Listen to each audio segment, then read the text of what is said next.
स्वागत नमस्कार, मी प्रज्ञा पोवळे. आपण पाहत आहे एबीपी माझा. बुलेटिनची सुरुवात करूया. महत्त्वाच्या बातम्यांचा वेगवान आढावा घेऊन सिटी 60 पाहूया. आज मुख्यमंत्री आणि दोन्ही उपमुख्यमंत्र्यांच्या उपस्थितीमध्ये त्रिभाषा सूत्री संदर्भात महत्त्वाची बैठक. हिंदी सक्तीला मनसेसह अनेक साहित्यिकांचा विरोध. सरकार भूमिका स्पष्ट करण्याची शक्यता. हिंदी सक्ती गुजरातमध्ये नाही मग महाराष्ट्रावर काल आता खासदार संजय राऊतांचा सवाल. मराठीपण नष्ट करण्यासाठी कट कारस्थान सुरू असल्याचाही राऊतांचा आरोप. आम्ही केमछो वरळी म्हणून कोणाचे पाय चाटले नाहीत. मनसे नेते संदीप देशपांडेंचा उद्धव ठाकरेंवर हल्लाबोल. मुस्लिमांची मतं मिळवण्यासाठी आपल्याच भावाच्या कार्यकर्त्यांवर यांनी केसेस टाकल्या. देशपांडेंचा ठाकरेंवर निशाणा. हिंदी सक्ती विरोधात आता पुरस्कार वापसीला सुरुवात. कवी हेमंत दिवटे यांनी पुरस्कार परत करण्याचं जाहीर केलं. दिवटेंकडून हिंदी भाषेला तिसरी भाषा म्हणून लादण्याच्या निर्णयाचा निषेध. हिंदी भाषा सक्ती विरोधात आज मनसेकडून सह्यांची मोहीम. विभाग रचनेनुसार प्रत्येक शाळेसमोर मनसेकडून सह्यांची मोहीम. एक सही हिंदी सक्ती विरोधाची मनसेची मोहीम. पहलगाममध्ये 27 लोक मारूनही दहशतवादी पकडले नाहीत. अबू आझमींची पंतप्रधान मोदींवर टीका. मोदी सरकार मंदिरं मशीद वादात अडकलंय. आझमींचा हल्लाबोल. मालेगावचे माजी आमदार आसिफ शेख यांचं वादग्रस्त वक्तव्य. औरंगजेब पवित्र व्यक्ती, राजकारणासाठी औरंगजेबाला बदनाम केलं जात आहे. आसिफ शेख यांच्या विधानानं वाद पेटण्याची शक्यता. अल्पसंख्याक आयोगाकडून अबू आझमींच्या वक्तव्याचा निषेध. आझमींची वारी संदर्भातली वक्तव्य तेढ निर्माण करणारी, त्यामुळे आझमींना आयोग नोटीस बजावणार. आयोगाचे अध्यक्ष प्यारे खान यांचं विधान.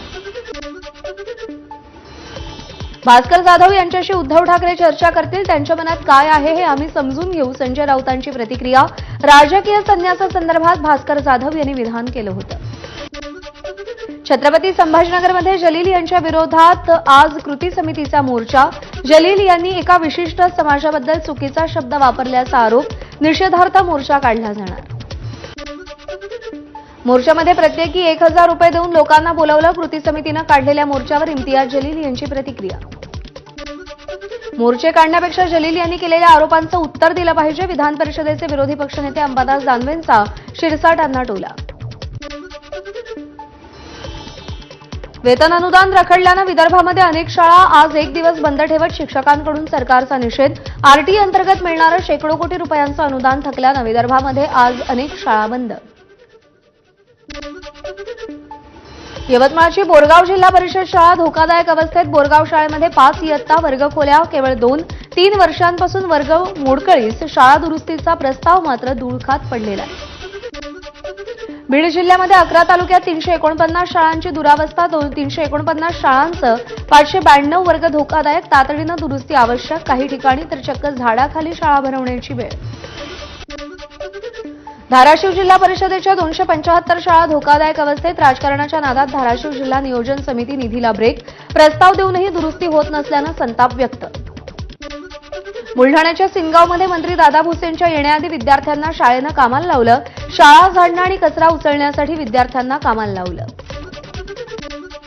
मुलांकडून शाळेची सफाई करून घेण्याची गंभीर दखल. एबीपी माझाच्या बातमीनंतर शिक्षण मंत्र्यांचा कारवाईचा इशारा. बुलढाण्यामध्ये शिक्षण मंत्र्यांच्या दौऱ्याआधी मुलांनाच कामाला झुंपल्याचा प्रकार समोर. शाळेचा पहिला दिवस असल्यानं विद्यार्थ्यांनी स्वयंस्फूर्तीनं स्वच्छता केली. सिंगावातील गावकऱ्यांचं विद्यार्थ्यांच्या कामावर स्पष्टीकरण. घरातल्या सिलेंडरमधून गॅस गळती आणि त्यानंतर लागलेल्या आगीचा व्हिडिओ व्हायरल. व्हिडिओ कुठला आहे ते अस्पष्ट. मात्र सीसीटीव्हीवरून हा व्हिडिओ 18 जूनचा असल्याचं समजतंय. या आगीमध्ये एक महिला आणि पुरुष थोडक्यात बचावलेत. घरचे दारं खिडक्या उघड्या असल्यानं लीक झालेला गॅस घराबाहेर जाऊ शकला. सांगलीमध्ये मुख्याध्यापक पित्याच्या मारहाणीत मुलीचा मृत्यू. 12वी नीट चाचणी परीक्षेमध्ये गुण कमी पडल्यानं मुलीला अमानुष मारहाण. उलट उत्तर दिल्यानं संतापलेल्या मुख्याध्यापक बापानं मुलीला मारहाण केली आणि या मारहाणीमध्ये मुलीचा मृत्यू झालाय. मुंबईमध्ये माणुसकीला काळीमा फासणारी घटना. त्वचेचा कॅन्सर असलेल्या 60 वर्षीय आजीला स्वतःच्याच नातवानं कचऱ्याच्या ढिगाऱ्यात फेकलं. पोलिसांनी वृद्ध महिलेला रुग्णालयात दाखल केलं. तिच्यावर कूपर रुग्णालयात उपचार सुरू. गोरेगाव फिल्म सिटीमध्ये आग. अनुपमा या मालिकेच्या सेटवर आग लागल्याची माहिती. आग नेमकी कशामुळे लागली ते मात्र अद्याप अस्पष्ट. गाडीचा हॉर्न जोरात का वाजवला या कारणावरून 2 गटात दगडफेक. सोलापुरातल्या घोंगडे वस्ती परिसरातली घटना. माजी नगरसेवकाच्या मुलासह दोन्ही गटातील 7 जण जखमी. दोन्ही गटातील 300हून अधिक लोकांचा जमाव समोरासमोर आला होता. संभाजीनगरमध्ये जादूटोण्याच्या उद्देशानं घरासमोर पांढरी मोहरी टाकल्याचा प्रकार. या प्रकरणी जादूटोणा विरोधी कायद्याअंतर्गत गुन्हा दाखल. विशेष म्हणजे आरोपी उच्चशिक्षित असून बँकेमध्ये नोकरी करतो. तुळजापूर ड्रग्ज प्रकरणातील फरार आरोपी माजी नगराध्यक्षाला अटक. माजी नगराध्यक्ष संतोष कदम स्थानिक गुन्हे शाखेच्या ताब्यात. सोलापूर जिल्ह्यातील अकलूजमधून संतोषला अटक करण्यात आली आहे. तुळजापूर ड्रग्ज प्रकरणातील 22 जण आतापर्यंत अटकेत, मात्र 15 जण अजूनही फरार. या प्रकरणातील एकाला अटकपूर्व जामीनही मंजूर. तब्बल 9 वर्षांनी भंडारा जिल्हा बँकेची निवडणूक. आजपासून नामांकन अर्ज भरता येणार. 27 जुलैला मतदान तर 28 जुलैला मतमोजणी. 21 संचालक निवडून देण्यासाठी 1056 मतदार आपल्या मतदानाचा हक्क बजावणार.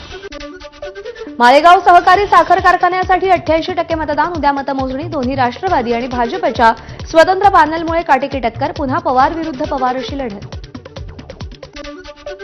नाशिक शहर आणि परिसरात संततधार पाऊस. मुसळधार पावसामुळे जिल्ह्यातील पाणीसाठा 43%वर. संततधार पावसामुळे गंगापूर, दारणा, नांदूर, मध्यमेश्वर धरणातून पाण्याचा विसर्ग सुरू. महाबळेश्वर आणि पाचगणीला पाणीपुरवठा करणारा वेण्णा तलाव पूर्ण क्षमतेनं भरला. नगरपालिकेच्या वतीनं तलावाचं जलपूजन. यावेळी कर्मचारी आणि स्थानिक नागरिक मोठ्या संख्येनं उपस्थित. वाशिम शहराला पाणीपुरवठा करणाऱ्या एकबुर्जी धरणामध्ये केवळ 1.33% जलसाठा शिल्लक. भर पावसाळ्यामध्ये वाशिम शहरावर पाणी टंचाईचं संकट अधिक गडद होण्याची शक्यता. हरिश्चंद्रगड, रतनगड आणि सांदणनदी परिसरात पर्यटकांना नो एंट्री. वनविभागाचा निर्णय. अनुचित प्रकार टाळण्यासाठी पर्यटकांना नो एंट्री.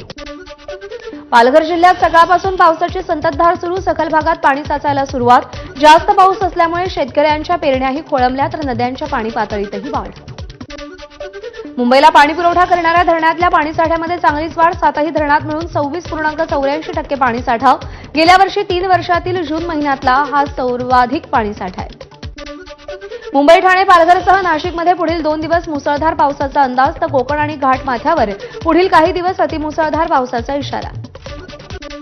मुंबईतील कुर्ला आणि भांडूप परिसरातील नागरिकांना पुढील 4 दिवस पाणी उकळून प्यावं लागणार. तर सध्या पवई निम्नस्तर जलाशयातून पाणी पुरवठा होत असल्यानं मुंबई महापालिकेचं आवाहन. रत्नागिरी, रायगड, सिंधुदुर्ग, पुणे, कोल्हापूरसह साताऱ्यात अतिमुसळधार पावसाचा इशारा. राज्याच्या उर्वरित भागात हलक्या ते मध्यम सरींचा अंदाज.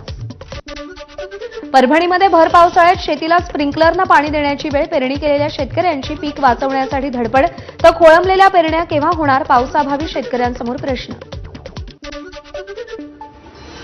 सिंधुदुर्ग जिल्ह्यात पावसाच्या रिमझिम सरी. सिंधुदुर्ग जिल्ह्यामध्ये पावसाचा जोर काहीसा कमी झाल्यानं शेतीच्या कामांना वेग. आज दिवसभर पावसाच्या हलक्या सरी कोसळण्याचा हवामान विभागाचा अंदाज.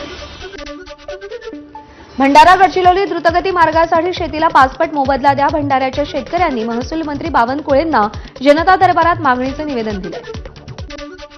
हिंगोली जिल्ह्यात मागच्या काही दिवसांपासून पावसाची दडी. ऐन पावसाळ्यात शेतीला स्प्रिंकलरनं पाणी देण्याची वेळ.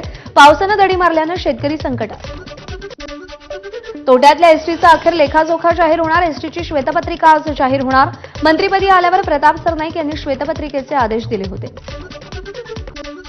सोलापूर महानगरपालिकेचे आयुक्त डॉक्टर सचिन ओंबासे यांच्या ओबीसी आणि नॉन क्रिमिलियर प्रमाणपत्राची वैधता तपासण्याचे आदेश.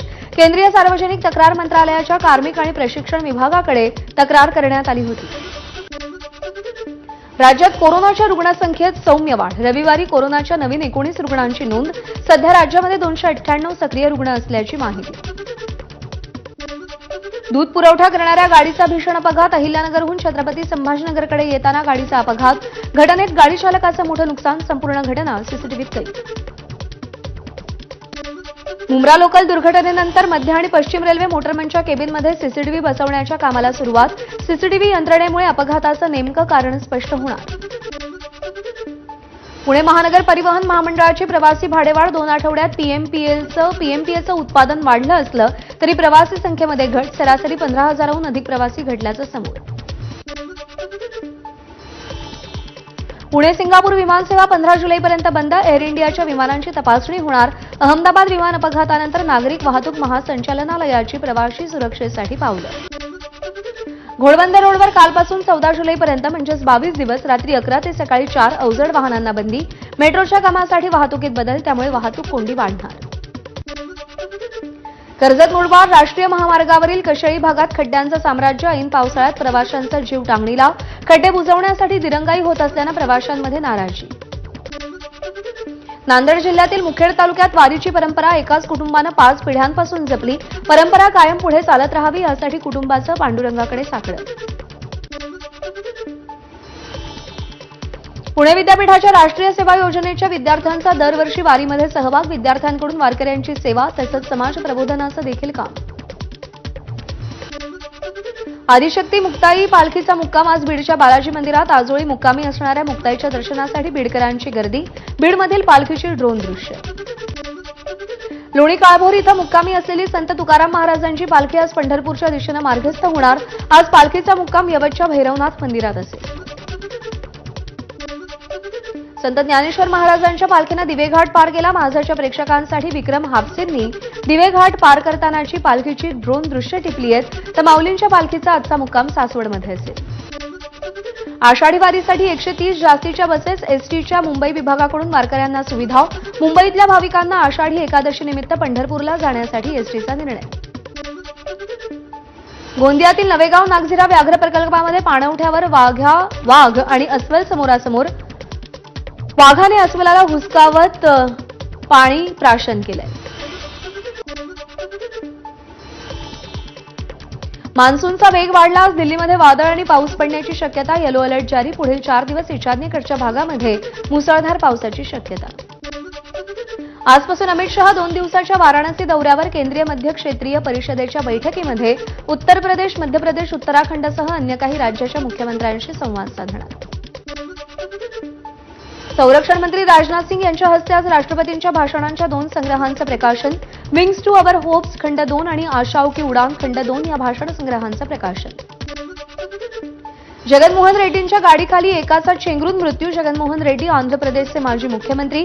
रॅली दरम्यान मृत व्यक्ती कारच्या चाकाखाली. चालक आणि जगनमोहन रेड्डींच्या विरोधात गुन्हा दाखल. अभिनेता विजय देवरकोंडा विरोधात SC/ST कायद्याअंतर्गत तक्रार दाखल. आदिवासी समुदायाविरोधात आक्षेपार्ह टिप्पणी केल्याचा देवरकोंडावर आरोप. आदिवासी समितीकडून विजय देवरकोंडा विरोधात तक्रार दाखल. भारत विरुद्ध इंग्लंड पहिला कसोटी सामना. भारताच्या दुसऱ्या डावामध्ये तिसऱ्या दिवसअखेर 2 बाद 90 धावा. इंग्लंडच्या पहिल्या डावामध्ये 465 धावा. बुमराहनं 5 बळी घेतले.